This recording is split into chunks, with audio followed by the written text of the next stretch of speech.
Sony has a lot of great mirrorless options out right now, and the ZV-E1 has quickly moved to the top of my list for shoots in the studio, diving, and just shooting around for fun.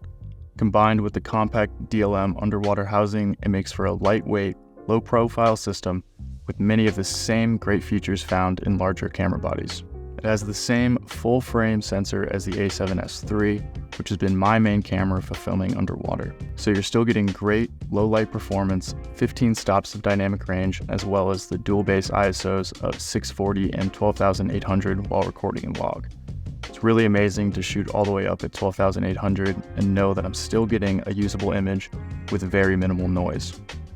Another feature that I like that I wish was in the S3 is built-in LUTs for monitoring my log footage. These won't be baked into your image, but it gives you a good idea of what your final color could look like, opposed to gamma display assist or just looking at the washed out log footage.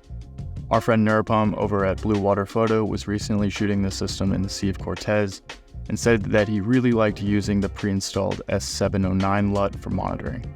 And judging from my own coloring of his footage, I would agree that his exposure and white balance was pretty spot on, which can be a challenge when shooting log without some reference as to what the Rec 709 conversion will look like. Probably one of the biggest features of this camera is the new dynamic active stabilization mode. If you're looking for smooth footage right out of the camera, then this feature might be worth the upgrade to the E1. Here's a few shots of Nirpam testing out the stabilization modes.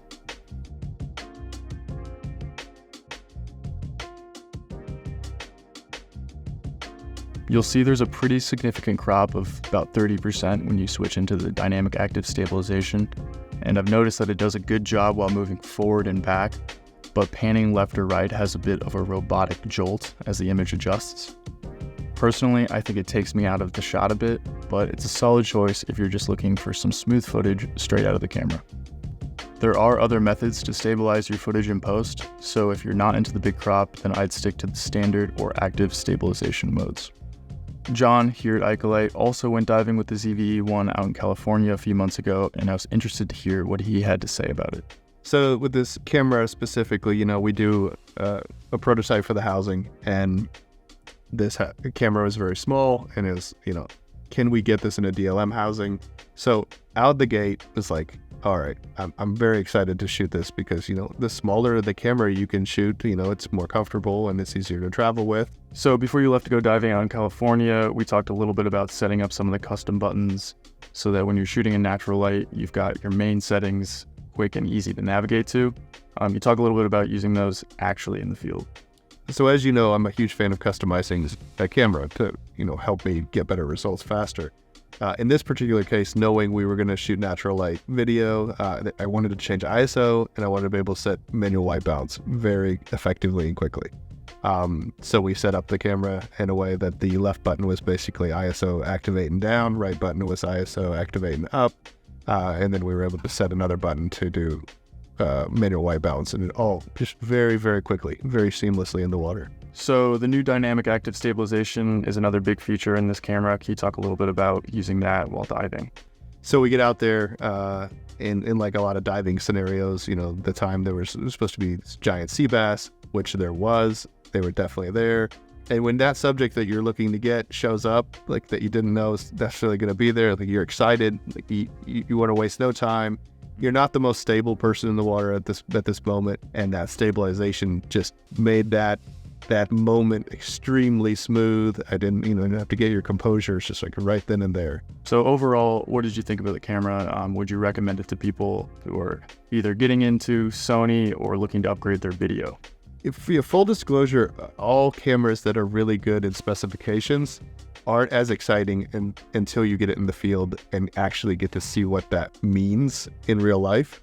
In this particular case, this ZV-E1 was definitely in that category of, oh, okay, that's what the stabilization is going to mean. That's what this customization is going to mean. Mix that in with the overall small size of it, and it's like, it went from like, okay, I'm going to shoot this camera to now, where can I take this camera next? If you're interested in any of those custom buttons that John mentioned and a few other settings that we've changed for specifically shooting in our underwater housing, we'll have a dedicated ZV-E1 settings video coming out soon. Now, this wouldn't be an honest review without mentioning some of the cons. The first is the lack of a second SD card slot. This might not be an issue for some people, but if you're on a professional shoot, recording to 2 SD cards is always a good idea, and only having one is a bit nerve-wracking for me, especially since we're working in hot, humid, and wet environments. But for casual shooting, I wouldn't let it be a deal breaker. Another downside is that there's no electronic viewfinder. Most likely, if you're shooting the ZV-E1, you're recording video, so the EVF isn't as important, but even topside, I like to look through the EVF sometimes to block out the sun, and you won't have that option here. This camera can also shoot photos, so if you're looking to shoot some stills, you'll have to stick to shooting through the back LCD. And my final con is that there are only 2 exposure dials. Sony designed this camera with topside entry-level vloggers in mind, so a lot of the ergonomics are geared towards easily adjusting the camera settings through the touchscreen on the back and less so through physical buttons.